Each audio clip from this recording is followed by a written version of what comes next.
Вопросы межбюджетного образования, программа дегазификации, а также реализации национальных проектов. Совещание начинается с самых важных и актуальных тем. Это первое выездное мероприятие подобного масштаба. Сегодня здесь присутствуют все министры различных ведомств, главы муниципалитетов, руководители комитетов. Самое главное в этом совещании – обменяться опытом.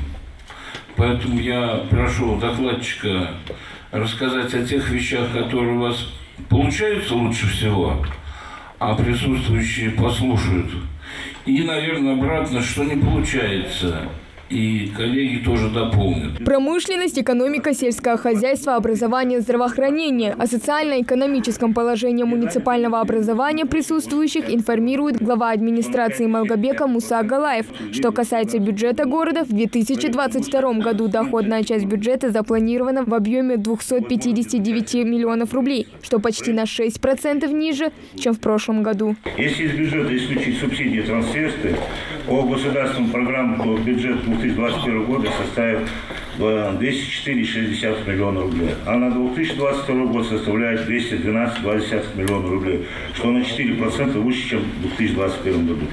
Налоговые и неналоговые доходы запланированы в 2022 году в сумме 86,1 миллиона рублей, что на 8,1% выше, чем в 2021 году.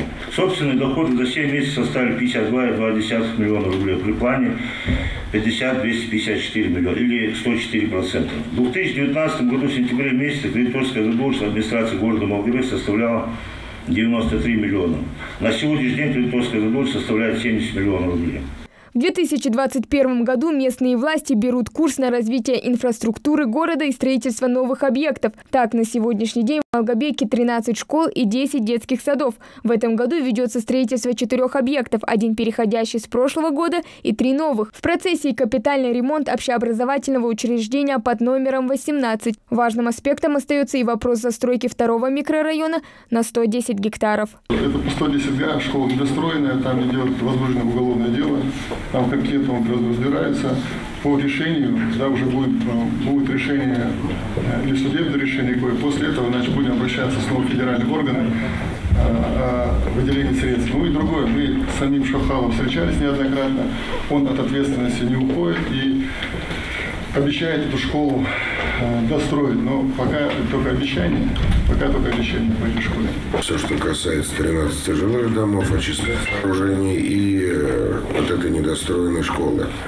Действительно, мы когда в Москве прорабатывали вопрос, за какие средства это все достраивать, один из механизмов был это результат уголовного дела. Будем говорить так, любой приговор, и, соответственно, Москва была готова рассмотреть.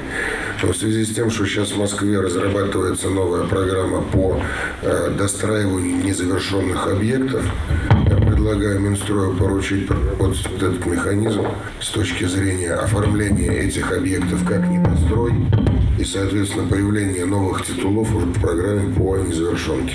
Еще один важный социальный объект – спортивно-оздоровительный комплекс на 500 мест. Его строительство проинвестировала компания «Роснефть». На возведение ушло 300 миллионов рублей. В трехэтажном здании созданы все необходимые условия для занятия спортом. В ФОКе предусмотрено 2 больших бассейна. Но вот уже 3 года как объект простаивает. Объект был введен в эксплуатацию в 2019 году. Это дарственный объект по линии Роснефти. Заказчик у нас фонд памяти. И объект передан на баланс города Малгобек, администрации города Малгобек. И сегодня, чтобы содержать этот объект, порядка до 20 миллионов в год, если я не ошибаюсь, цифра. Муса Исаевич может более подробно уточнить. Для полного содержания данного комплекса 52,6 миллиона рублей в год нужно. Мы не просим этих денег, поэтому мы и учли то, что там будет коммерческое, вот это все. Нам бы хотя бы 15-20 для начала, хотя бы чтобы для старта. Ваш бюджет позволит это за счет доп. Доходов, за счет поступающих налогов увеличить. Если вот эта сумма, то, что я озвучил, если она будет, Владимир Владимирович, то мы справимся. Обращаюсь ко всем министрам и главам. Значит, вот 3-й год мы формируем дефицитный бюджет с таким перекосом. 1,5 миллиарда денег у нас в дефиците.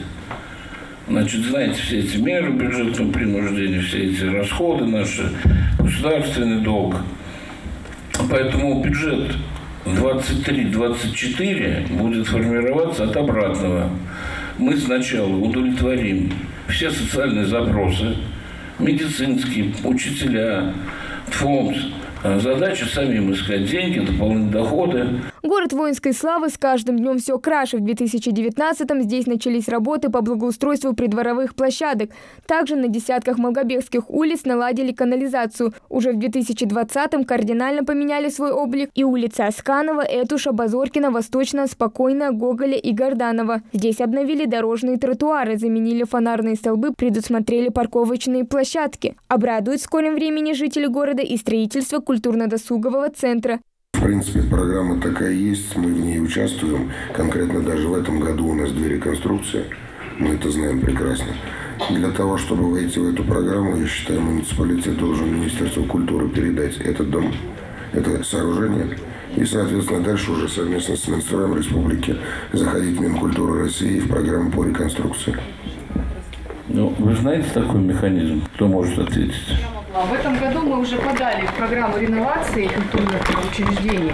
И на 23-24 год все-таки рассчитываем, что мы сможем построить там центр культурного развития. Ну, прям вот это ДК передали? Да, прямо вот это ДК. Ну, заявка нами уже отправлена. Процесс идет, тогда надо, значит, передавать его вам на ваше ведомство. На совещании вспомнили и о заводе «Сердало». Производство запустят на базе завода сверхярких диодов, закрытого в 2019 году из-за отсутствия сбыта. Предприятие построили в 2016 году в рамках федеральной целевой программы социально-экономического развития Республики Ингушетия. На сегодняшний день здание 1971 года признано аварийным. В августе 2022 года между технопарком «Сердало» заключен контракт с ООО «Профлэт Групп» о производстве продукции. Значит, на первых этапах мы планируем, это сборка светильников уличного типа. Количество 10 штук нам нужно сделать до октября месяца. С дальнейшим увеличением 10 тысяч штук. С дальнейшим увеличением по контракту, это в целом весь контракт, в общем, 805 тысяч светильников, светодиодных ламп. Также на сегодняшний день идет уборка территории. Вот, хотел поблагодарить Мусу Исаевича за то, что предоставил свой МУП для уборки. Подключили мы воду, свет, газ, запустили систему. Сколько рабочих мест дополнительно? Ну, сейчас мы 10 человек хотим набрать. Это всего-то всего. Это на 10 тысяч светильников пока. И с увеличением дальнейшим. После выступления докладчиков председателям правительства Ингушетии были даны поручения проанализировать ситуацию и обозначить сроки для поставленных задач. Надо открыть приемную здесь, на месте, чтобы наши жители пожилого возраста не ездили в Назрань для регистрации прав собственности или имущества.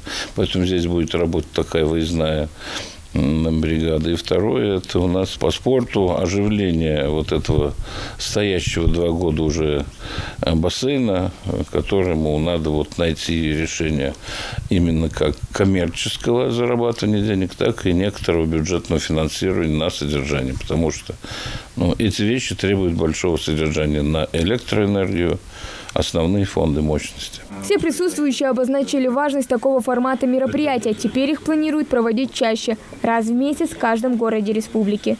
Хава Гагиева, Ахмед Горбаков, Новости 24.